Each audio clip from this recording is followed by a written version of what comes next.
మన్మోహన్ సింగ్ ఆర్థిక మంత్రిగా ఉన్నప్పుడు ఒకసారి ఆర్థిక మాంద్యాన్ని చూసాం, ప్రపంచం మొత్తం చూసింది. అప్పుడు భారతదేశం కూడా చూసింది, కానీ మనకున్న పొదుపు మనస్తత్వం వల్ల కొంత తట్టుకోగలిగాం. కానీ కరోనా టైంలో ప్రపంచం అంతా వణికినట్టే మనం కూడా వణికిపోయాం. డబ్బు చేతిలో లేక, నగదు ఎలా దాన్ని చలామణి చేయడానికి మన దగ్గర క్యాష్ రూపంలో ఉండదు. పేదవాళ్ళకేమో పన్నులు దొరికితేనే డబ్బు, అది ఉండదు, పనులు ఉండవు. చూసాం కదా కరోనా కష్టాలు. గుర్తు చేసుకోకపోవడం మంచిది లేదు, గుర్తు చేసుకుంటే పరిస్థితి ఇంకోలా ఉంటుంది. ఇప్పుడు ఆ చేదు అనుభవాల్ని మళ్ళీ ఎందుకు గుర్తు చేసుకోవాల్సి వస్తుందంటే పరిస్థితి మళ్ళీ అలా తయారు కాబోతుంది వెరీ సూన్. ఇది నెలలు సంవత్సరాలు కూడా కాదు, 3 లేదా 4 వారాలు. 3-4 వారాలలో తీవ్రమైన ఆర్థిక సంక్షోభాన్ని ప్రపంచం ఎదుర్కోబోతోంది.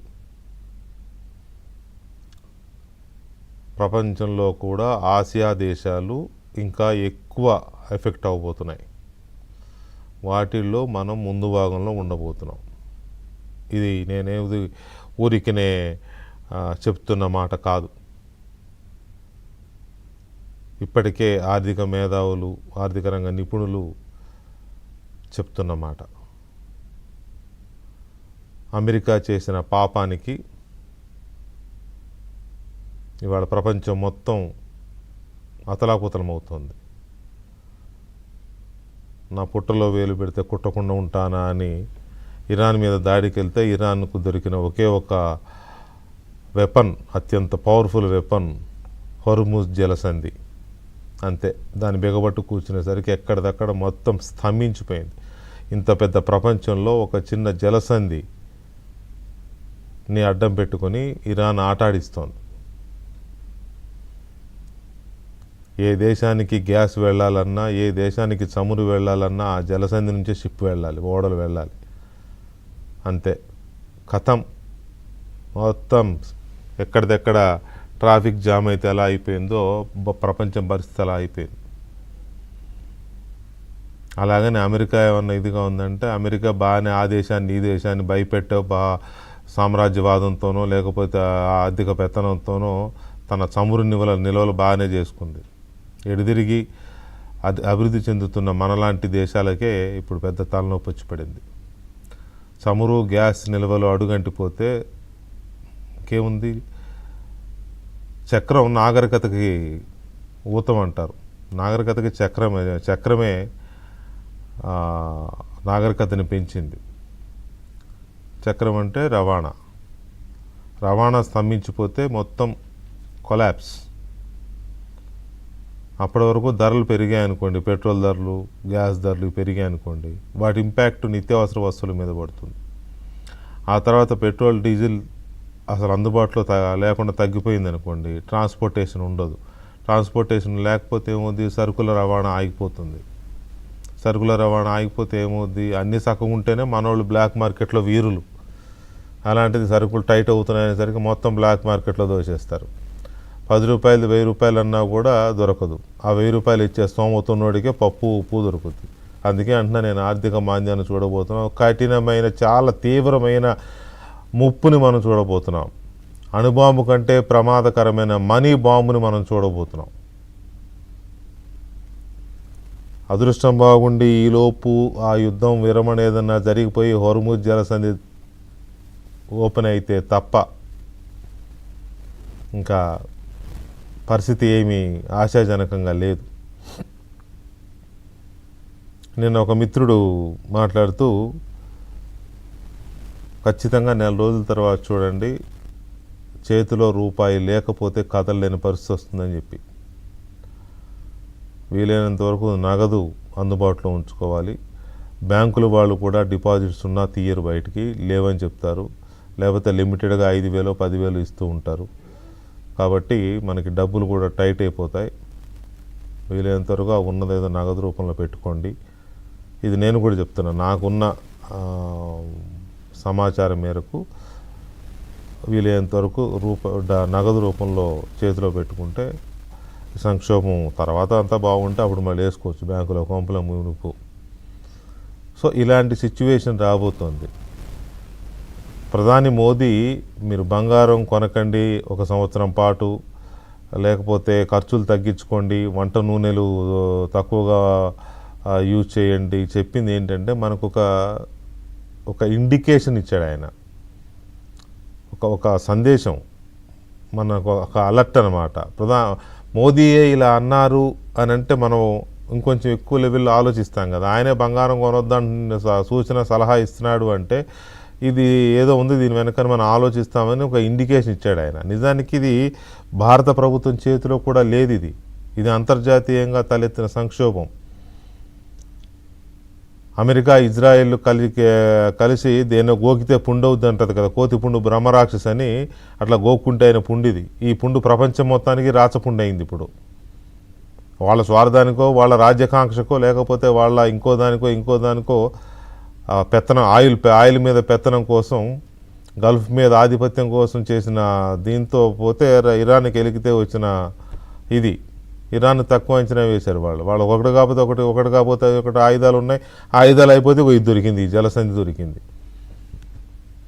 ఇప్పుడు వాడు ఏం చేయాలో ఏం తోచక ఏదో మేము లేగితే మనిషిని కాదు, నేను లేగితే మనిషిని కాదు అంటా ఉన్నాడు ట్రంప్ గారు. ఆయన లేగితే తెలుస్తుంది కుంటోడో మరి లేకపోతే ఆయన వీరుడో తెలిసేది.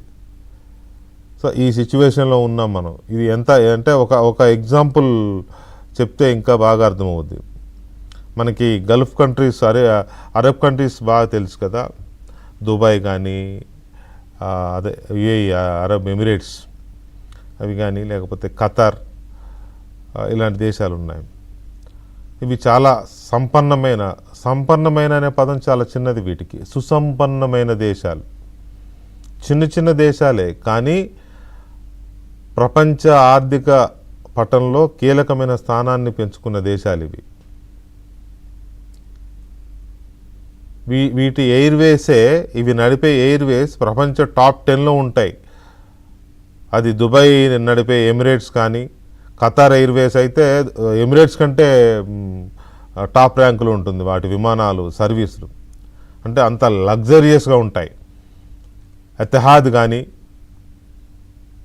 బ్రిటిష్ ఎయిర్వేస్ కంటే కూడా టాప్ ర్యాంక్లో ఉంటాయి. అమెరికన్ ఎయిర్లైన్స్ కంటే కూడా లగ్జరియస్గా ఉంటాయి ఇవి. ఎందుకంటే ఇవన్నీ రాజులు నడిపే ఇది. అంత డబ్బు ఉంది వీళ్ళకి. మెయిన్గా ఏంటంటే వీళ్ళకి అంత డబ్బు ఉంది. విమానాన్ని ఎంత ఖర్చు పెట్టైనా లగ్జరీ విమానంగా తయారు చేయగలరు, తయారు చేసి నడపగలరు. ఆ దేశానికి ఈ దేశానికి మధ్య రేట్లు ఎక్కువ ఉంటాయి, నో డౌట్. అంత డబ్బున్నోడే ఎక్కుతాడు. ఇప్పుడు ఇండియా నుంచి మనం అమెరికా వెళ్ళాలంటే ఎక్కువ మంది ప్రిఫర్ చేసేది ఖతార్ ఎయిర్వేస్ లేకపోతే ఎమిరేట్స్. ఎందుకంటే కాస్త లగ్జరీస్గా ఉంటుంది, ఎకానమీలో అయినా లగ్జరీస్గా ఉంటుంది. మామూలు మన ఎయిర్లైన్స్ విమానం కంటే 10,000 ఎక్కువ ఉంటుంది టికెట్. సో అలాంటి ఖతార్ ఒక్క నెలలో ఆర్థిక సంక్షోభంలోకి వెళ్ళిపోయింది. ఒక్క నెలలో యుద్ధం మొదలైనాక ఎంత భయంకరమైన సంక్షోభంలోకి వెళ్ళిపోయిందంటే విపరీతంగా ద్రవ్యోల్బణం పెరిగిపోయింది. ఈ దేశానికి ఆదాయం 60% ఆదాయం గ్యాస్ నుంచి వస్తుంది బ్రహ్మాండంగా. మన దేశం కూడా ఎక్కువ ఖతార్ నుంచే. మన దేశానికి వచ్చే గ్యాస్లో 50% పైగా గ్యాస్ అక్కడి నుంచే తెచ్చుకుంటాం, ఖతార్ దేశం నుంచే తెచ్చుకుంటాం. ఆ దేశం సిఎన్జి, ఎల్పిజి రెండు సప్లై చేస్తుంది. ఇప్పుడు ఈ హోర్ముజ్ జలసంధి మూసేసేసరికి గ్యాస్ బయటికి వెళ్ళే పరిస్థితి లేదు, ఎక్కడిదక్కడ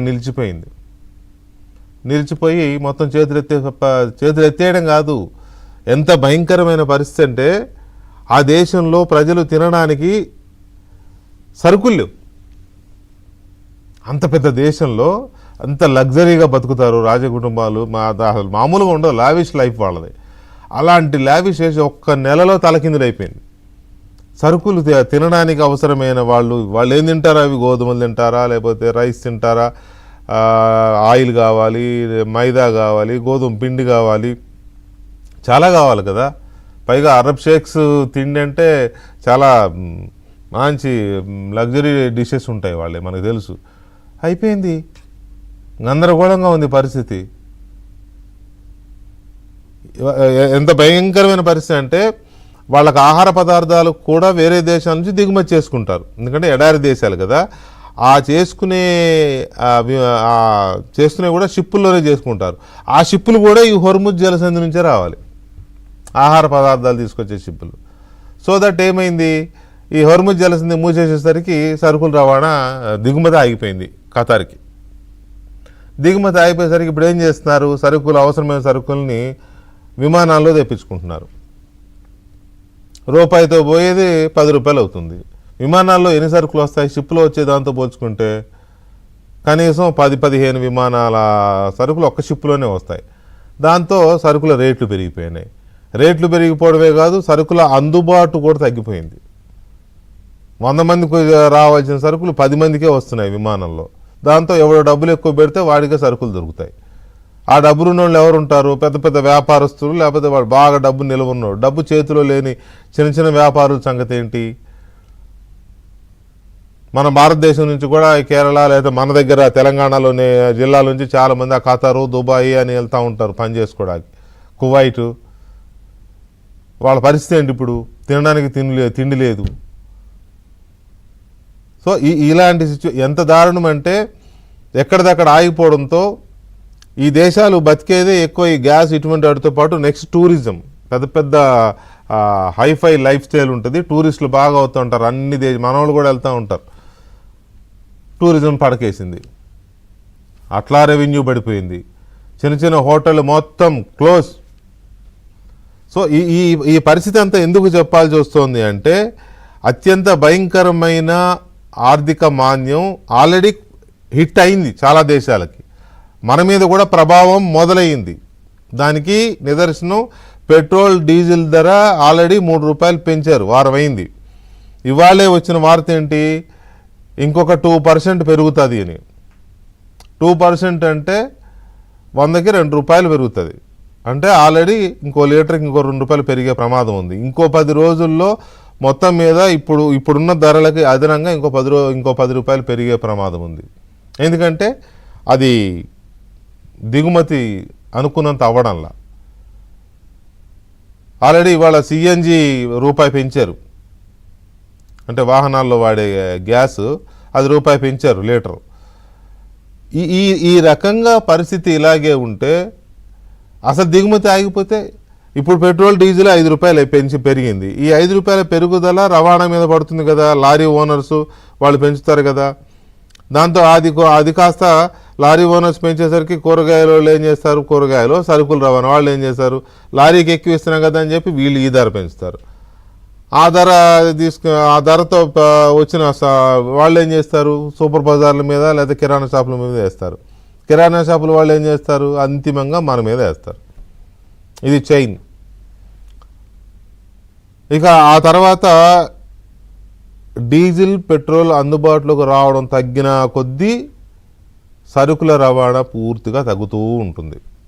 అప్పుడు మళ్ళీ ఖతార్ లాగా మనం అవుతాం. అక్కడ 10 కిలోలు గోధుమ పిండి ఉంటే 100 మంది బయట క్యూ ఉంటుంది. వాడు ఏం చేస్తాడు, బ్లాక్లో వెనక గేట్ నుంచి 1000 రూపాయల కిలో ఇచ్చినోడికి 1000 రూపాయలు ఇచ్చినోడికి కిలో ఇస్తాడు. ఈ జరగబోయే సీన్ ఇది.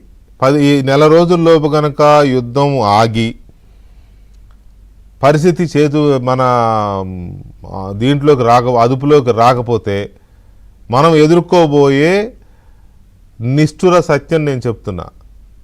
నేను చెప్పే దాంట్లో ఎలాంటి అతిశయోక్తి లేదు. మీకు కావాలంటే ఖతార్ ఎగ్జాంపుల్ మన కళ్ళ ముందు ఉంది, కావాలంటే మీరు ఎవరైనా ఎంక్వైరీ చేసుకోవచ్చు, క్రాస్ చెక్ చేసుకోవచ్చు. అత్యంత భయంకరమైన ఆర్థిక మాంద్యాన్ని, ద్రవ్యోల్బణాన్ని ఎదుర్కొంటుంది ఖతార్. ఎంత పెద్ద దేశం, ఎంత బ్యూటిఫుల్ కంట్రీ, ఎంత రిచ్ కంట్రీ. మనకు దుబాయ్ అంటే తెలుసు కదా, దుబాయ్, ఖతార్ ఇవన్నీ ఒక రేంజ్ కంట్రీస్. మన అందులో పైగా అక్కడ మధ్యతరగతి వీళ్ళు చాలా తక్కువ, అంతా రిచ్గానే ఉంటారు. మన దగ్గర పేద మధ్యతరగతి వర్గాల ప్రజలు ఎక్కువ, కుటుంబాలు ఎక్కువ. ఆ పరిస్థితే వస్తే పేద కుటుంబాల పరిస్థితి, మధ్యతరగతి కుటుంబాల పరిస్థితి, దిగువ మధ్యతరగతి కుటుంబాల పరిస్థితి ఏంటి? అసలు ఆర్థిక మాంద్యం ఎలా రాబోతోంది? ఆర్థిక మాంద్యం ఎలా హిట్ అవ్వబోతోంది మన దేశాన్ని, మన ప్రజల్ని, మన కుటుంబాలని. ఆల్రెడీ మన దేశం వెండి దిగుమతిని ఆపేసింది. ఎందుకంటే ఉన్న విదేశీ మారక నిలువల్ని దాచిపెట్టుకోవడానికి. ఇది ఒక ఎగ్జాంపుల్. భారత ప్రభుత్వం ఏం చేసిందంటే వెండి దిగుమతిని ఇనీషియల్గా ఆపేసింది. ఎందుకంటే వెండి దిగుమతి చేసుకోవాలంటే డాలర్లు పే చేయాలి. మన దగ్గర ఉండే విదేశీ మారక ద్రవ్య నిల్వలు అంటే డాలర్లు ప్రధానంగా. ఆ డాలర్లని సేవ్ చేసుకుందాం, కొన్నాళ్ళు వెండి కొనకపోతే కొంపలే మునిగిపోవులే అని డాలర్లు సేవ్ చేస్తోంది. నేను అదే అంటున్నా, నేను చెప్పింది కూడా అదే ఇందాక. నగదు సేవ్ చేసుకోవాలి, నగదు రూపంలో పెట్టుకుంటే కొద్దిగా గొప్ప కాస్త తట్టుకోవడానికి అవకాశం ఉంటుందని. సో ఇలాంటి సిచ్యువేషన్లో రాబోయే ఆర్థిక మాంద్యాన్ని మనం ఎలా డిఫైన్ చేయొచ్చు, పరిస్థితి ఎలా ఉంది, ఎంతవరకు ఆర్థిక మాంద్యం మనల్ని తాకకుండే పరిస్థితి ఎలా ఉంది, ఎదుర్కోవాలంటే ఇండివిజువల్స్గా కానీ మధ్యతరగతి పేద